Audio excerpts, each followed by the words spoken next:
Mission accomplished.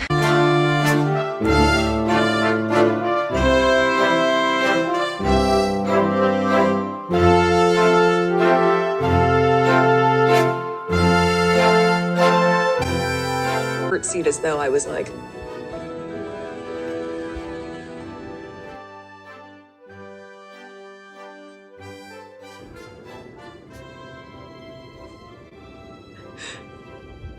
pleasure to meet you, Your Majesty. Like, was that okay? But wait, there's more. The conversation of he won't be given security, he's not going to be given a title. And also concerns and conversations about how dark his skin might be when he's born. Hold up. Hold up. There's Stop several right now. there's several conversations. There's a about conversation with you with Harry about how dark your baby is going to be? potentially and what that would mean or look like. Oprah, they're so racist. That's not racist. Because even black people want to know.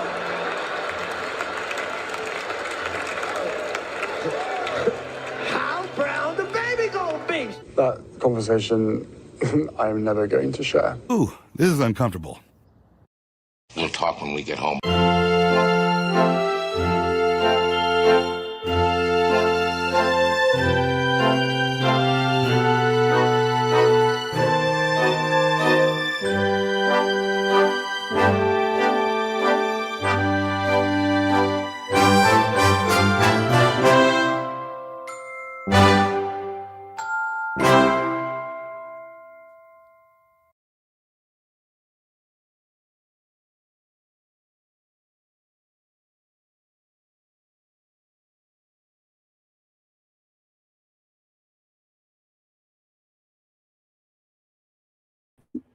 Hello. Now we're working. How you doing, my queens? Glad to be here. Sincere apologies. Didn't realize that I didn't have it published on YouTube until a few minutes ago, but I did make the thumbnail and the link earlier today. It's just so many. Honest to goodness, there's like 15 steps involved in posting a link. If you have all the parts, all the component parts to it, between the date and the title and the description and the tags and the categories and the other breakdown thing. I can't think of what the name of it is called.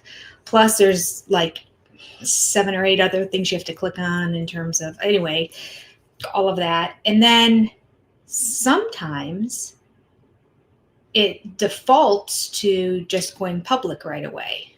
Usually it does. This time it didn't. So I didn't double check because I always have to make sure it's not on public when I do my SOS exclusive things, because I don't want people to go, oh, good, I get to join into something, and then it disappears. So I know it always defaults to public, but this one didn't. It was unlisted. So it sat there in the abyss where nobody knew that there was going to be a live tonight. But surprise, because it's going to be like a week and a half before I can do the next one. In fact, as we speak, let me see if I have it brought up already. Of course not. Get it out of it. I'm going to make sure that the next one is posted live as we speak, because it may have defaulted both of them to being private. Let's see.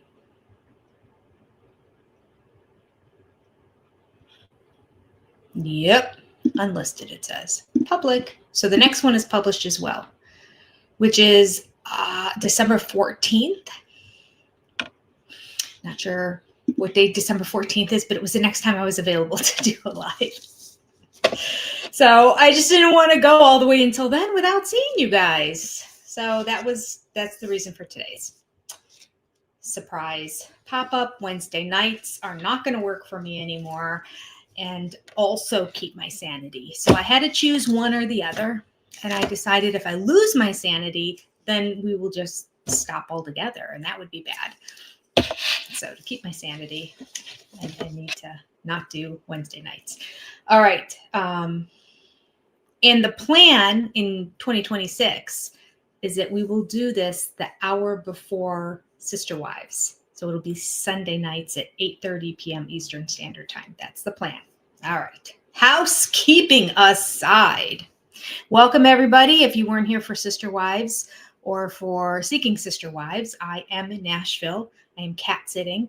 I did everything I could to get my cat to come join me. Not my cat. Look at me. I've adopted her. It's only been a week.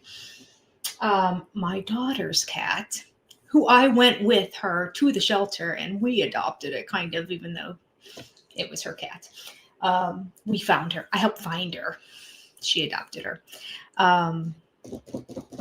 So I am here until Monday. My goal on Monday is to make it back in time to stream for Sister Wives, do the live stream. Okay. Tonight's chapter is a short one, so it's not going to last very long. Let me see who is here and give everybody a minute, because I know I just posted it within like the past, 30 minutes, and people probably don't know. Anyone that was on Seeking Sister Wives last night, I did mention I was going to do it tonight, but then I guess a lot of those people probably just kept looking at it going, she didn't post anything. I guess it didn't work out. She wasn't able to. I want to make sure they have the opportunity to join if they want to. Joni's here. Hi, Joni. Oh, and Count Cody got a haircut. Looks exactly like Count Olaf. Yep. Jim Carrey version from a series of unfortunate events. And boy, the haircut. Yes. That is such a good analysis. And you know what's really funny, Joni? People are using they're calling Cody Count Olaf in the chat, but because the chat goes so fast and there's no way I can read all of it, I just kept catching Olaf, and I'm thinking, what does Olaf have to do with Cody? I think people are talking about Cody, but they're mentioning Olaf. I don't know. I'm so confused. I didn't make the connection with series of unfortunate events. But my goodness, yes. Because I just said this on a video, and I don't know if it's a video where I posted or if it was a live stream or if it's the most recent video that I did for Sister Wives that I'm still editing. But his haircut is so interesting to me because he's got the usual, I've got it all shaved on the side stuff. And then he's got his little part up here. It's very girly. It's kind of like my hair now that I think about it. Got a little clip up here. Only it's not that he's trying to hold all his hair out of his face.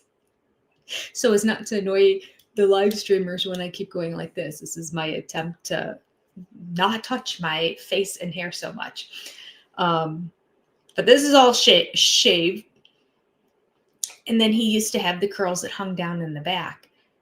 And now he cut them. But when you look at him, actually, I think it's on the video that you guys haven't seen yet. I think I haven't gotten to editing. I think it would be at the end of this most recent show video. The camera that's looking at him as he's driving in the car. It's a little preview of me talking about it. The camera that's looking at him, it makes it look like his hair is like 3 inches wide going back. And it was this, I noticed the same thing in the interviews with Special Forces after he got off the show, right after he got the haircut.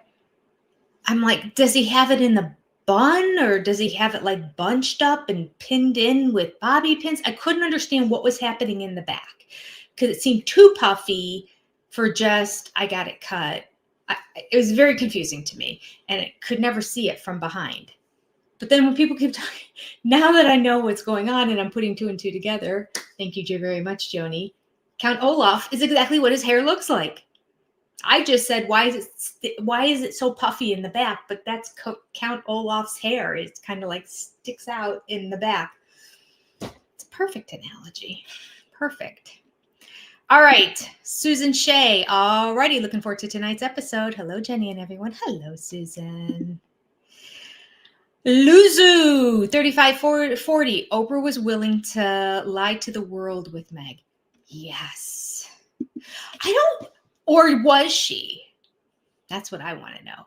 Was Oprah lying to the world too, or was Oprah duped by Meghan as well? I don't know. I haven't seen anything public between the two of them since then, but I heard that they may have been in the same places at the same time. I haven't heard any like real details about it. I don't know. She is so manipulative, that one though, that Meghan, I tell you, she's something. And Harry, what are you doing, you Harry? He's dumb as a box of rocks. He got duped into this marriage. His fault. He agreed to it. He was warned by his family not just, I don't think they came right out and said, don't marry her, but he kept telling Harry, take more time. Harry, didn't William take something like 10 years before he married Kate? It was a long time. 4 of those years they were in college, but another 6 years. They pretty much dated since their freshman year in college. So, yeah, they were like together for 10 years. And she's a gem. Like, what's there to worry about with her? I get it. There really wasn't a commoner, if you will, that was in the royal family before then. But talk about vetting somebody. She passed. But Meghan, red flag, family red flags, friend red flags, work red flags, just inconsistency red flags. Oh, so many red flags. And her intense attachment to Harry so quickly. There's another red flag. And it hasn't gotten any better since then. So I'm really looking forward to Tom's book coming out in 2026, his second book. It'll be right around the time we finish this one. All right, again, we're going to have a very short chapter today. And then when we meet on the 14th, I think it is, of December, we will read half of the next chapter because the next one is really long. So we'll cut that one in half and then go from there. If time permits, I'll squeeze in another live, but it's going to be like around Christmas. And I'm thinking most people aren't going to want to do that. It's just that my Christmas with my whole family and everything is all the week before everyone else's Christmas. So that's my crazy time. But Christmas Eve, Christmas Day until New Year's Day, I got nothing going on. So praise Jesus. I'm going to catch up on all my editing and video. I'm going to work the entire, it's not like I have nothing going on. I got plenty going on. I got plenty to do. Let me say that. But it's not family events that's going to keep me from live streaming. Okay. So chapter 34 is called Paradise. Curious what they are going to refer to here. As a brief recap, we kind of ended up, the last one was farewell. I'll catch you up by reading the last paragraph here.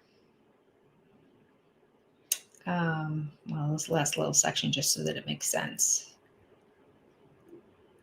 All right, so this is, they left, they went to Canada, COVID hit.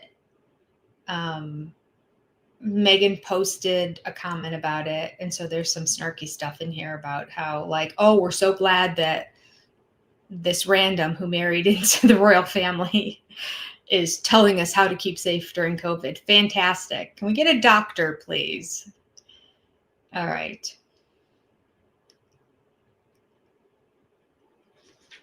I'll start right there, actually. On Sunshine Sax's, now remember Sunshine Sax, I believe, is her like talent agency, or it's her representative or something like that. It's some sort of group that's in California. Hi, Mama DDT. Good to see you. All right. And this was, I'm reading the very end of our last chapter to catch us up. On Sunshine Sax's recommendation, the Sussexes posted a rival message about the global crisis. Quote, "We will be sharing information and resources to help all of us navigate the uncertainty," end quote. Their Instagram post declared. Quote, "From posting accurate information to learning about the measures we can take to keep ourselves and our families healthy. The presumption that the Sussexes should be trusted to distill the accuracy of the science was audacious. That's good. In the countdown to bid farewell at the end of March to the followers of Sussex Royal. Is it Royal or Royale? I wonder. I'm not really sure. Oh, we have Liz that joined. Hi, Liz. Good to see you. And end their royal lives, they pledged not to embarrass the Queen or rely on financial support from Charles. Quote, "We look forward to reconnecting with you soon. You've been great. Until then, please take good care of yourselves and of one another. Harry and Meghan." Tony Parsons articulated the voice of disillusioned Britons by saying, quote, "As the UK struggles with the worst health crisis in living memory, the message from Harry and Meghan's borrowed Beverly Hills mansion to the country they abandoned is loud and clear. You think you've got it bad? It is all stunning. The arrogance, the hubris, the self-regard, the self-pity, the lack of self-awareness. You can see how we went right off them." It's a British term. "The abiding memory of 2020 will not," capitalized, "be Harry and Meghan phoning in their woke messages from Los Angeles. It will be the Queen stirring, profoundly moving, and genuinely inspirational 'We'll meet again' address to the nation at the height of the pandemic. If they were not quite so full of themselves, Harry and Meghan could have been national treasures during this crisis. Imagine Harry turning up to talk to frontline health workers. Imagine Meghan showing the nation how to look drop dead gorgeous in a face mask." That's her contribution. It was not meant to be. And as our nation struggled with the worst health crisis in a lifetime, these empty, self-obsessed, self-pitying celebrities left Granny to do all the heavy lifting. And at 94, the Queen did it brilliantly. But how pathetically shallow the Queen makes Harry and Meghan look. And how empty, how trivial, how redundant they seem outside the context of the royal family.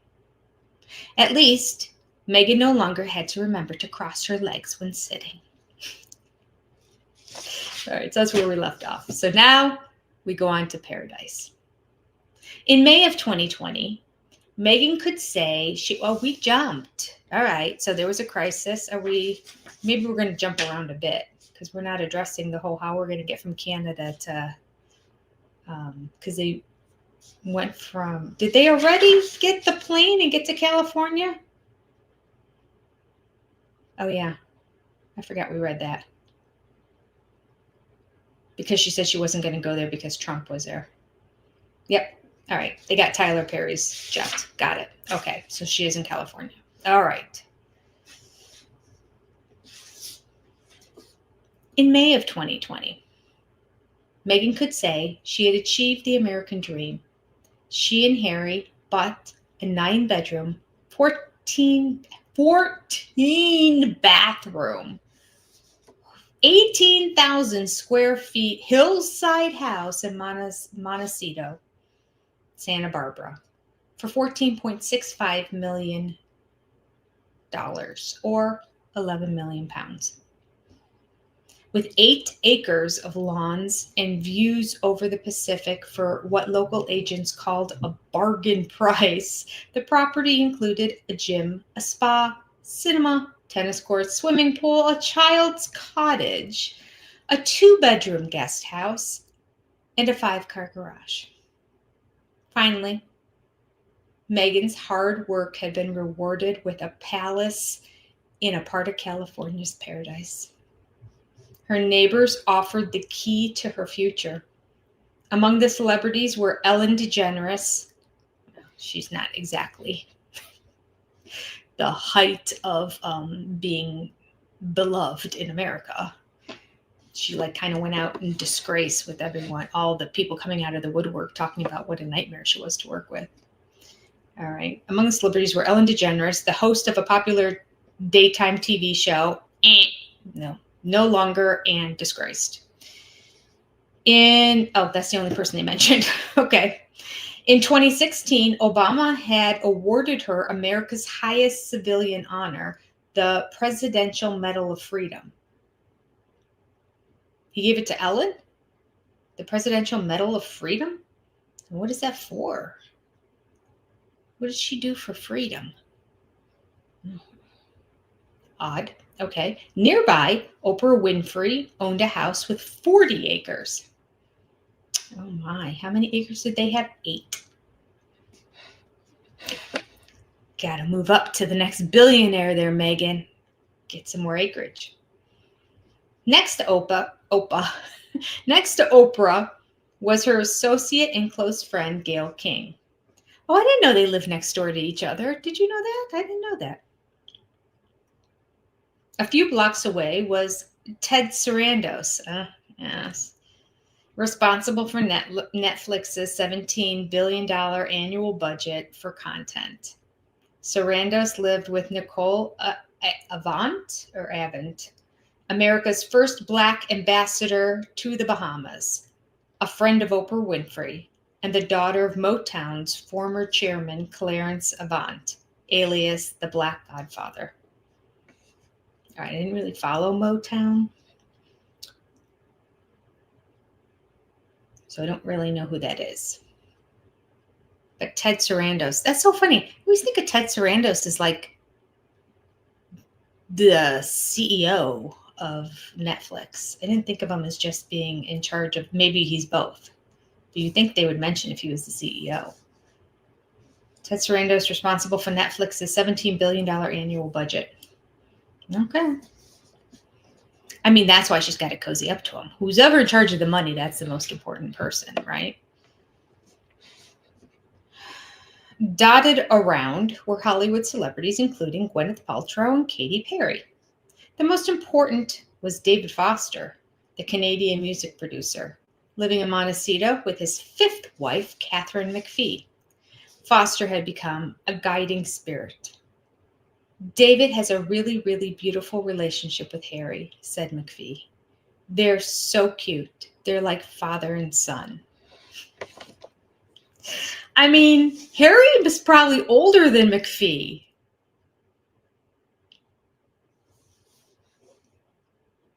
I mean, it's clear that David Foster could be McPhee's father, too. McPhee might be younger than his kids, the models. Gigi Hadid. I mean, they're not really his kids. I take it back. His ex-wife, Yolanda, they're her kids. And she had him with Mohammed something. Well, Hadid. Mohammed Hadid, I guess. Anyway. All right. So I guess at the time of The Real Housewives of Beverly Hills, when I was watching it, I don't watch it anymore, but at the time when I was watching it, Yolanda Hadid was on there, and she was married to David Foster at the time. They've since divorced, and he's on to wife number 5, a very, very young Catherine McPhee, if you watched American Idol back in the day. Reports of their happiness in Montecito excited speculation in Britain about, let me just say, David Foster, oh gosh, I wouldn't be surprised if he was a billionaire. Simply because he wrote some of the most famous songs out there that Celine Dion has sang and Whitney Houston sang. Like, they made them. He wrote amazing songs. And he's been doing that for decades. Like, we're talking generations ago. So the man's got to be rolling in the dough. Okay. Reports of their happiness in Montecito excited speculation in Britain about the future of their marriage. Many doubted it could last. Some predicted that Harry would regret abandoning his royal life and miss his family and friends. His ultimate humiliation would be overwhelming once Meghan's true agenda was exposed. They misunderstood the prince. Harry blessed Meghan for rescuing him from the British press and Kensington Palace. Now he could walk freely across the sandy beach with Archie to paddle in the Pacific. Harry felt liberated. Those who predicted this same misery as Edward VIII, who was surprised after his abdication when Britons turned against him, made the wrong comparison. Harry was never heir to the throne, although the Queen gave the couple a chance to reconsider their departure after a year's trial of independent life. Harry had no intention of returning. Meghan had power and influence. All those directors, producers, agents, and actors who had witnessed her earlier struggles feared speaking out about their experiences. One negative word from Meghan could terminate their careers. I'm not feeling comfortable speaking of Meghan at this time, said David Bartus of Suits, a typical reply to journalists' inquiries. Terrified of being blackballed or canceled, the only heroes in Los Angeles were invented by Hollywood for the screen.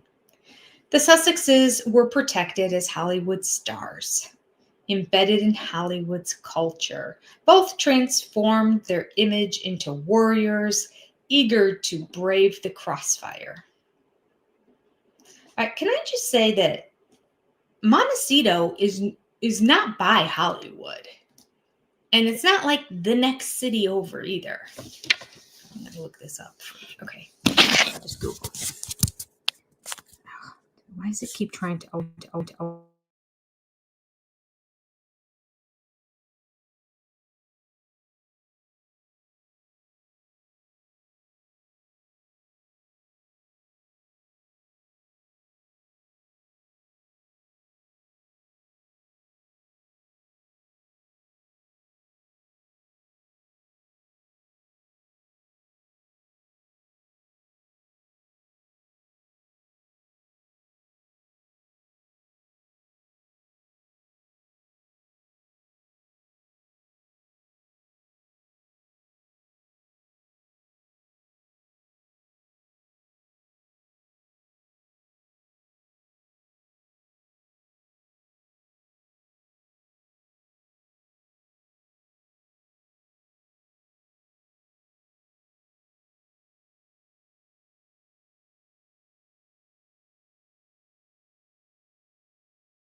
Can you hear me now?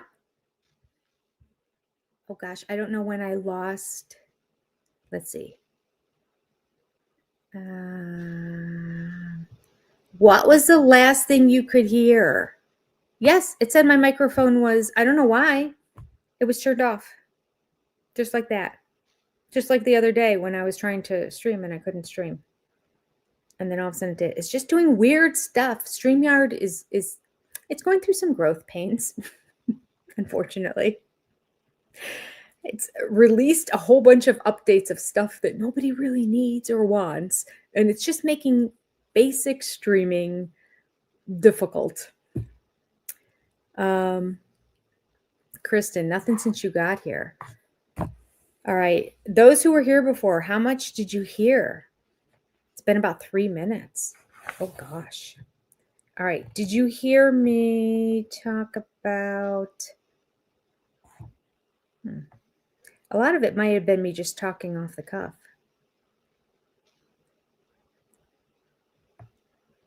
All right. Did you hear me talk about David Foster and Catherine McPhee?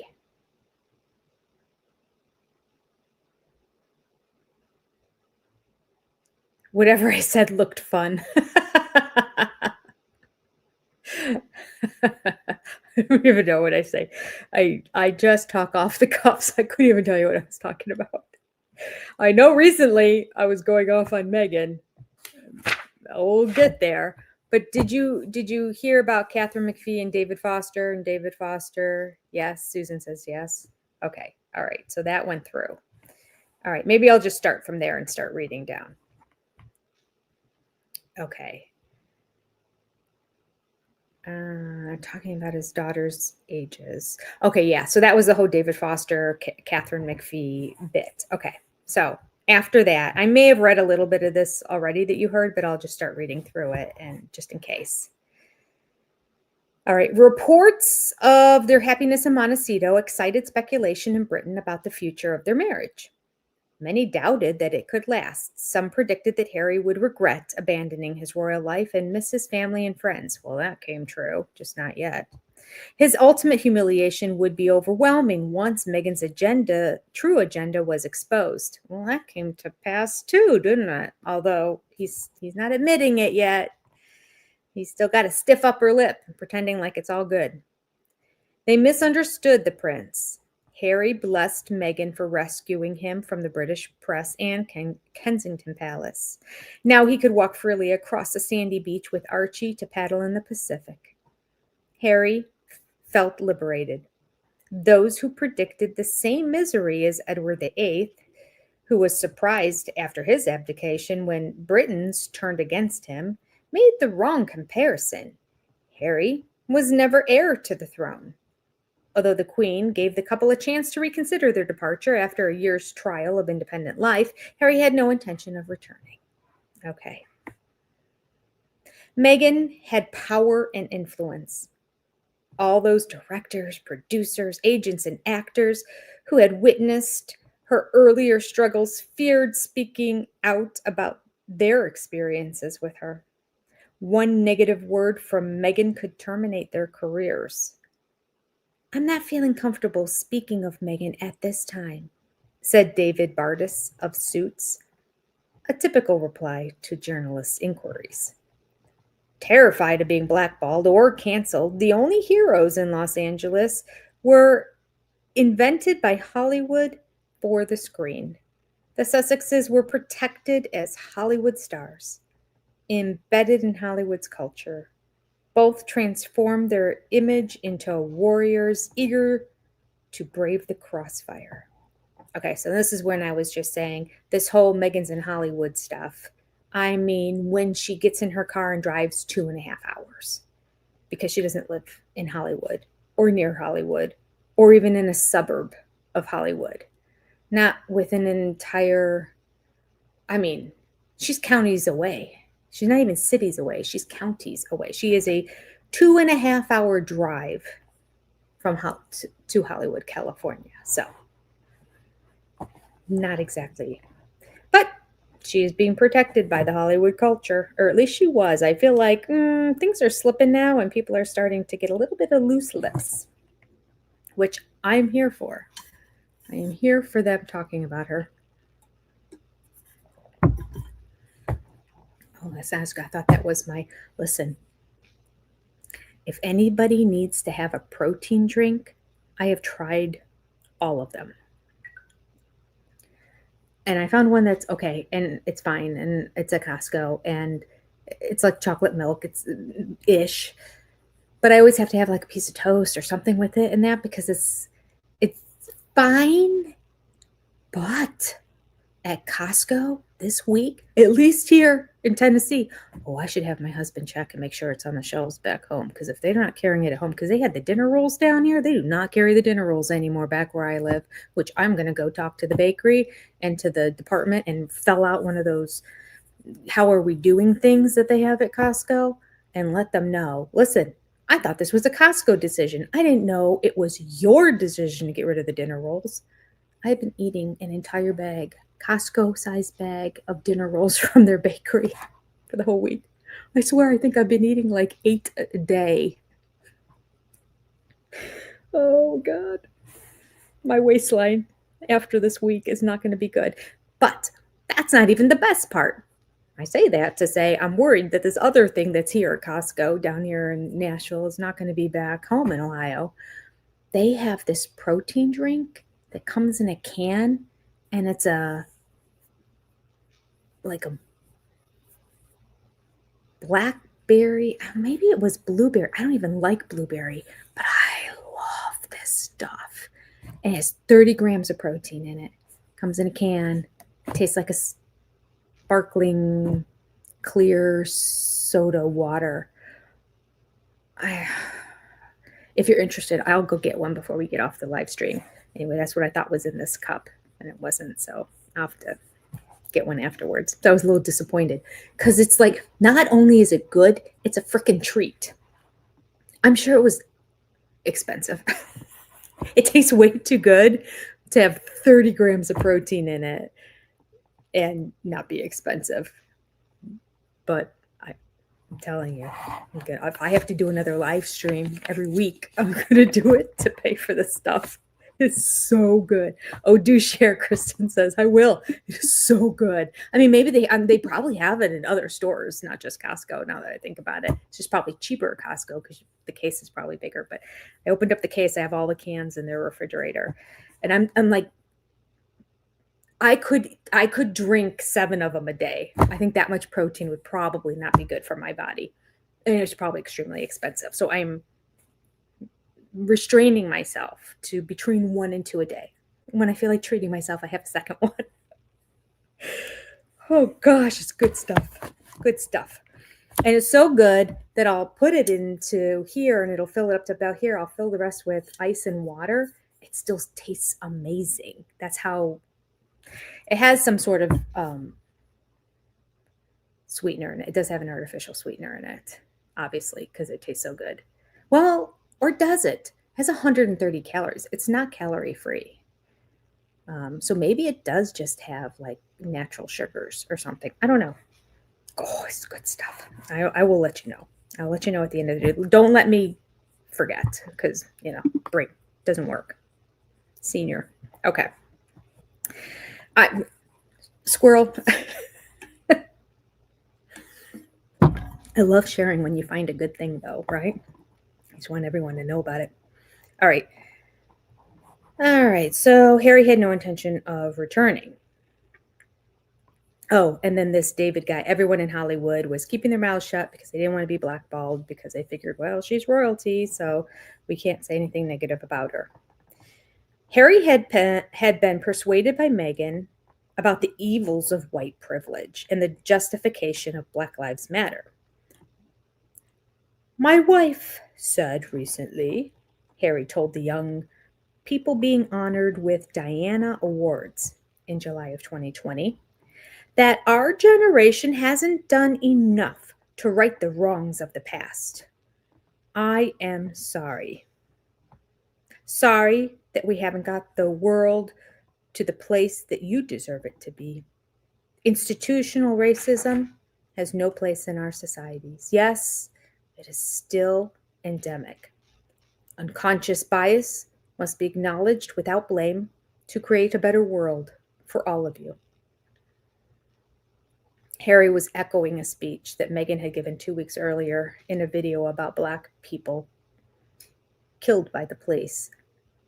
Her audience were graduates of the old school, the Immaculate Heart, the very, very expensive private school, Immaculate Heart, that Daddy paid for, the daddy she won't speak to now. Okay. The first thing I want to say to you is that I am sorry. I am sorry that you have to grow up in a world where this is still present. Okay. What I was saying before is this is disturbing to me because there are places and pockets and areas in America and across the world, well, there's certain places in the world where it's horrific, but certainly there's pockets everywhere where racism still exists. Absolutely, it does. But Meghan, using this as her platform, would be very annoying to me if I was somebody who was dealing with said racism and trying to survive that type of stuff. Spoken from a girl who said she went through her entire life and nobody ever knew that she was Black. Unless they came out and met her mother, they did not know that she was Black or partially Black. She said she never felt any kind of racism. That's on camera. We saw it. She was sitting in the car. She's like, I just never my whole life I just didn't even think of myself as Black. And I never felt any kind of racism or anything that came my way.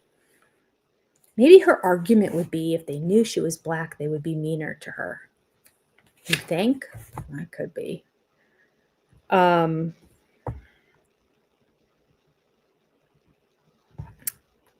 Shoot, what was the other point that I had there? Oh, there were 3 things that I was talking about that made me really angry that she's decided to make this her platform, which she's abandoned by now, of course. There was this period of time where she thought she could jump on this bandwagon and everybody would just embrace her with open arms. And of course, Harry's like, oh, my wife has taught me about like life as being a Black person and dealing with racism. Well, she never saw herself as Black. Her CV or resume, but this is CV for acting, said Caucasian on it. That's what she wrote. So she never even saw herself as Black. And yet now, all of a sudden, she's switching. I mean, that's just who she is, though. Like, whatever serves her purpose. Okay, so it just angers me, and then to have Harry pick up the platform too. I'm like, how about letting people? Isn't there another? Gosh, I don't know royals anywhere. Like we just don't have them in America, and I don't really follow them around the world. Besides, the obvious, the Church of the royal family in London. But even if that, I just know like their names. But there's this gal who's recently got into. There's probably a bunch of people. There's royal families who are Black. I mean, right? In other countries, there's got to be other people who can pick up this platform and speak to it from a real meaningful way. And I don't think it's Meghan Markle and Harry. Racism. Wearing a swastika and pretending like hypocrites. Okay, moving on. In Montecito, Harry separated himself from his family and his roots. Transforming himself into a campaigner, he attacked the Commonwealth as colonial and racist with an uncomfortable history. Transforming himself into a campaigner, he attacked the Commonwealth as colonial and racist with an uncomfortable history. Just 4 months earlier, that bothers me right there too. Like, so what does he want? Us not to talk about the history? Like, history is part of Like, you learn from the past. You learn from mistakes of the past. And all countries, Britain, America, like we all had slaves early on. It wasn't right. It's not good, but it was rectified. There was a civil war in America that was partly over. The Civil War had multiple issues, but one of them was slavery. And the ending decision was the North won. The North was for freeing the slaves, that we wouldn't have slaves in America anymore. Like, things were done to right the wrongs of the past. Women were eventually allowed to vote. Like, there were, back in the day, things were not like they are now. Everything was not considered equal across the board. So to say that, oh, it's an uncomfortable past, like, and it, like, well, everything in the past is uncomfortable. There were a lot of terrible things all the way back to biblical times. It's bad. But what? So you don't talk about it? No, I don't think that's the answer. I think the answer is we learn from our mistakes and we move on. But also, I don't know, does he want to just keep harping on it and just keep saying, so we have to keep what? I don't, the apology tour just seems like it rings on deaf ears for me. If he wants to take steps and do actions and find areas where there were wrongful convictions and where crimes are happening to like it's white on black crime areas, that type of stuff, and he wants to be boots on the ground and do something, and he wants to raise money and do fundraisers to give to law enforcement in the area, either to train and educate law enforcement or to provide more law enforcement to enforce so that these kind of things don't happen. Like, whatever it takes, then I'm all for it. Pick it as a platform and go with it. But this rhetoric that they just spill out and think, I'm on the side of good because I say these words. It's almost worse in my book. It's almost worse than if he just said, no, it is worse. To me, it's worse. It's worse to like just talk about, and it's so bad, and we are horrible, and the past is uncomfortable, and that. And then he goes into his private jet, and then he flies back home to his, 14-bedroom mansion in Montecito, and very white Montecito, by the way, and just goes about his day. That's it. No action, no steps. It's aggravating to me. Do something, Harry. Do something, Meghan. If you really believe it, put some action behind your words or shut up. That's what I think. All right. Okay. Moving on, I apologize. I just hate, she does a lot of talking. This is Harry here, but she does a lot of talking. And I just don't see her doing anything about it. And that's annoying to me. All right.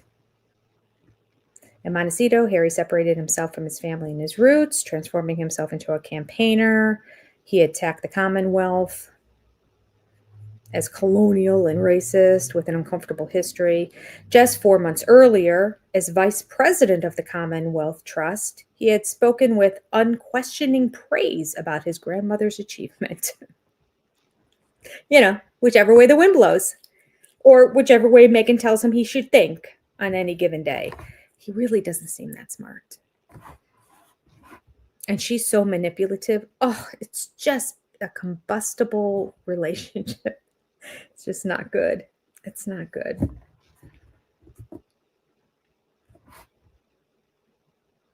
I do blame the royal family for that a little bit. I think he was coddled. He was protected too much and told that he was grander than he is. Because he and Meghan clearly, Meghan would only know what she learns from Harry. And so Harry clearly told her, oh, yeah, we can pick up and leave here and to say we don't want this anymore. And yeah, we can say that it's racism. You told me you feel persecuted, right? All right. Yeah. So that's our justification. But yeah, the family's still going to support me. The people of London and England and the whole UK are still going to give all their money, and they're still going to pay me. We still get our millions every year. Plus, we'll have endorsements, and we'll be rolling in the dough. I could just, dumb. Not one bit of, or possibly will the people maybe turn on me, because that's what happened last time somebody abdicated the throne. Not that he really abdicated the throne, because he wasn't in the line of succession, but by just leaving, it didn't go well for the last guy, but somehow he thinks he's special. And it's going to go well for him. It's not going well. It's not going well. He looks weak, like he does not have a voice anymore. And he looks miserable or drunk. Those seems to be all the photos, allegedly. Those seem to be the only photos. Inebriated at an event, or just with one of the saddest faces ever. I mean, really. I'll do a poll. How many years do you think I got to get into YouTube to do it? There we go. I wish I could do a poll where you guys could just write in answers rather than having to pick between choices. Oh, wait. Yes, here. Start a Q&A. There you go. How many years before Harry and Meghan get divorced? I'll just put from today, not from when they got married. I think as a Q&A, you should be able to just write in then answers. So hopefully that'll work. And then I can just read through, because they should be the same as if you wrote in questions. Oh, I love it. I don't know why I didn't thought of that before. All right, now I'm just going to have to remember to put our comments there on the screen too. Just have to remember to go check it. All right. This is a very short chapter. Anyone who wasn't here at the beginning, that's why. Heather Boo. Hello, Heather Boo.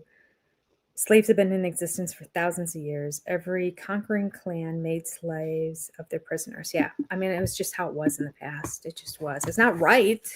I mean, at least not by our standards here today. I mean, I guess things were different back then, obviously, but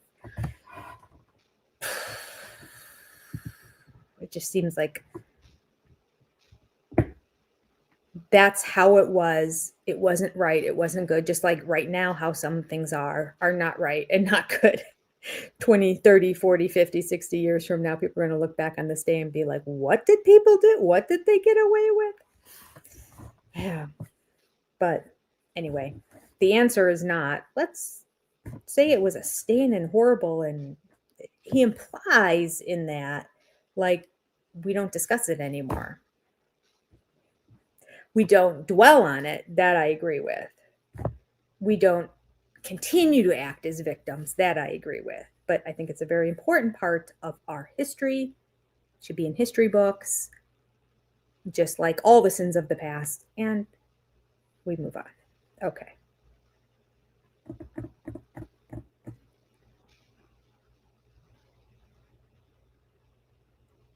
All right, so he puts down the Commonwealth, calls them colonial and racist with uncomfortable history. And then a few months earlier, he was talking about all the praise he had of his grandmother's achievements at the Commonwealth Trust. Something, I don't know what that is, but okay. When you look across the Commonwealth, Harry told young Commonwealth leaders from his garden in Montecito, there is no way we can move forward unless we acknowledge the past. Okay, who doesn't acknowledge the past? Okay, moving on. Meghan repeated his attack on the Commonwealth's unconscious racial bias. Let me just say, unconscious racial biases, those are Meghan's words, not Harry's. I can guarantee you that. Adopting BLM's argument, Meghan advocated equality. Quote, we are going to have to be a little uncomfortable right now.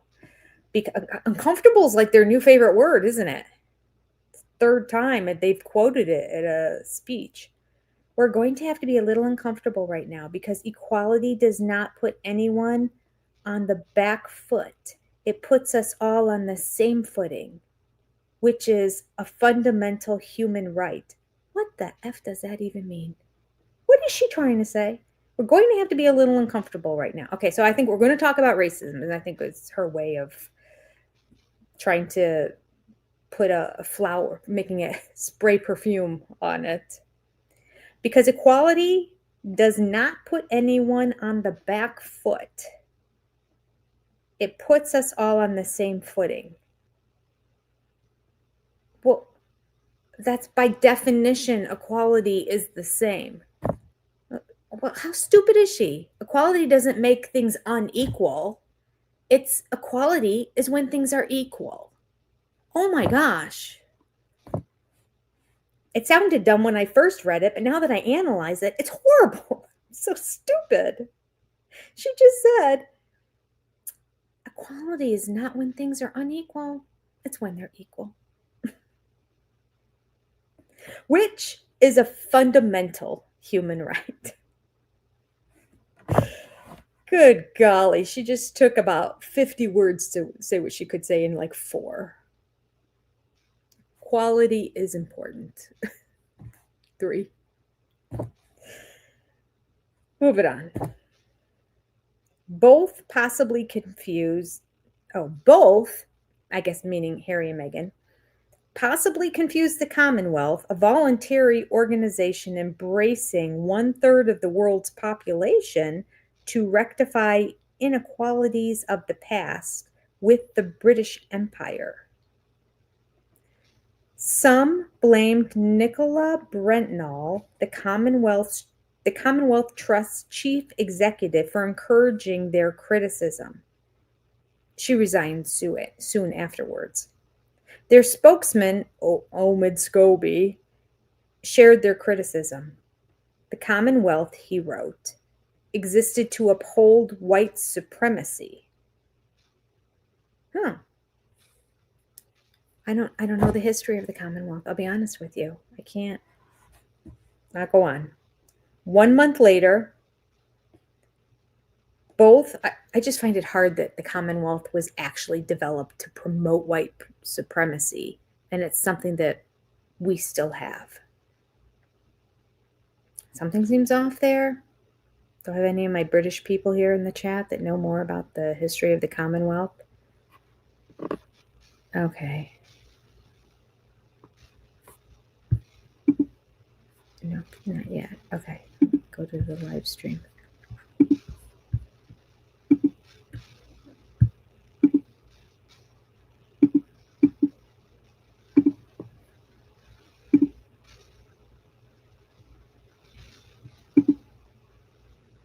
Can you guys see the question in the Q&A?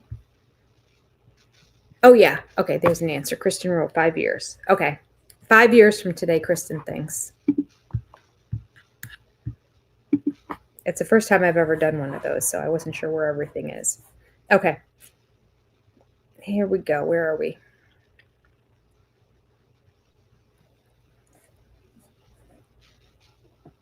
Both possibly confuse the Commonwealth, a voluntary organization embracing 1/3 of the world's population to rectify inequalities of the past, with the British Empire. So the Commonwealth was established to rectify inequalities of the past with the British Empire. The Commonwealth specifically, that's like its goal. I always thought the Commonwealth was just the name of all the other British areas that were not in the UK.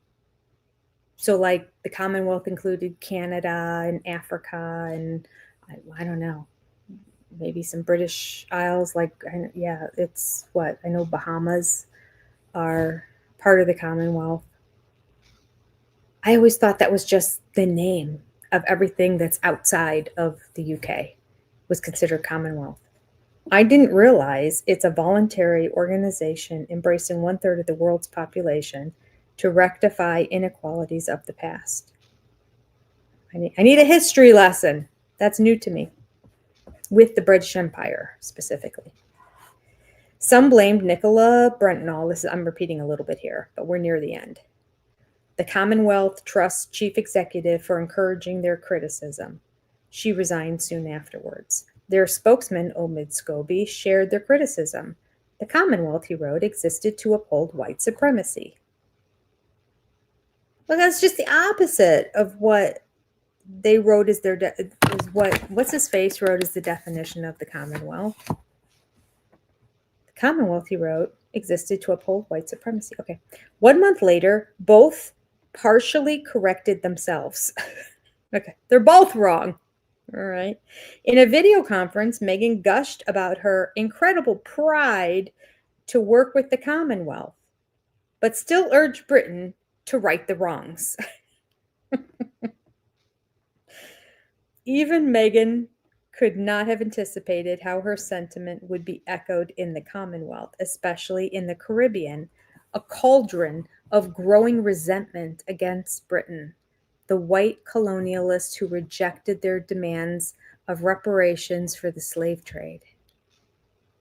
Interesting. I didn't realize there was animosity between Britain and some of the Commonwealth. I'm learning here.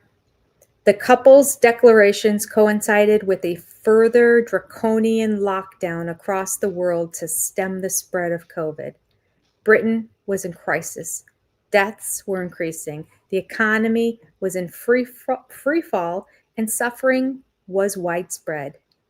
From Montecito, Harry urged the British government to do more for the seriously ill children. The tub thumping damaged the couple's popularity. Tub thumping. There's a new expression I haven't heard of before. Tub thumping. Their tub thumping damaged the couple's popularity. Harry's negative rating in Britain increased from 35% to 47%. Wow. 15% increase on negative opinion of Harry based on his tub thumping. I'm not sure what that is, but is it like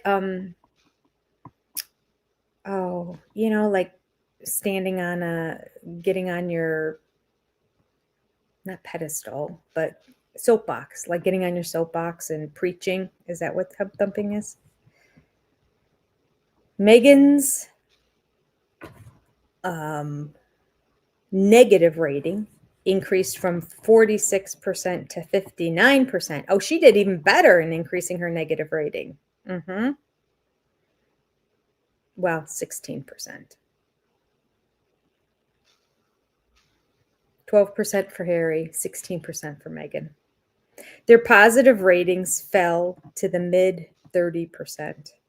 The Queen scored 83% positive, and William 80% positive. In America, Meghan and Harry remained popular. Oh, for the time being. And you know what? That's the end of that chapter. I think that they hang out in circles of yes people and still think that they're very popular. I really do. Because she seems delusional to me that some of the things she's continuing to say and do, it just makes me think, wow, how out of touch are you? So, yeah, I think that we're just going to get more of the same. Well, thanks for sharing, Mr. Tom. I appreciate it. Oh, sorry, Wendy, that you didn't get a notification. It might also be that it was unlisted mistakenly. StreamYard keeps tweaking their settings. So it was just a pop-up because I can't meet again and do this until the 14th, and I didn't want to wait that long. So I wanted to throw one chapter in for everybody. But on the 14th, we will read the first half of the next chapter because it's a long one, which means it's a doozy, but I never know what they're about because the titles are ambiguous. The Trial. I don't know. It's got to be one of the lawsuits that Meghan filed against somebody because there have been many of them. A lot of threats, but some lawsuits too. Oh, Mama DDT knows what tub thumping is. Tub thumping is expressing opinions in a loud and violent or dramatic manner. Okay. I learned something new. I don't have my little note of things I've learned from Tom Bauer's revenge book. my British vocabulary that's increasing. It's not really increasing. I'll probably never remember any of the words. I'm not Cody Brown. I'm not going to memorize them and try to incorporate them into my language. But when I write things down, it like sticks more. Tub thumping in a loud, violent, dramatic way. It is kind of like getting on a soapbox, but in an aggressive soapbox, if you will. All right. Well, that's it for the chapter today. Thank you for joining me. I'll see you in a couple weeks. And but we'll stay on top of Sister Wives if you're at all following Sister Wives. All right. Take care, everybody. Thanks for being here. I appreciate you. Good. Oh, the drink. The drink. I almost forgot, Kristen. Here we go. Let me go get it. Okay. Hold on.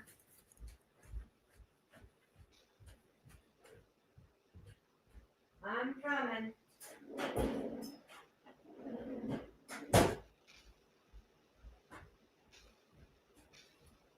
I'm coming back.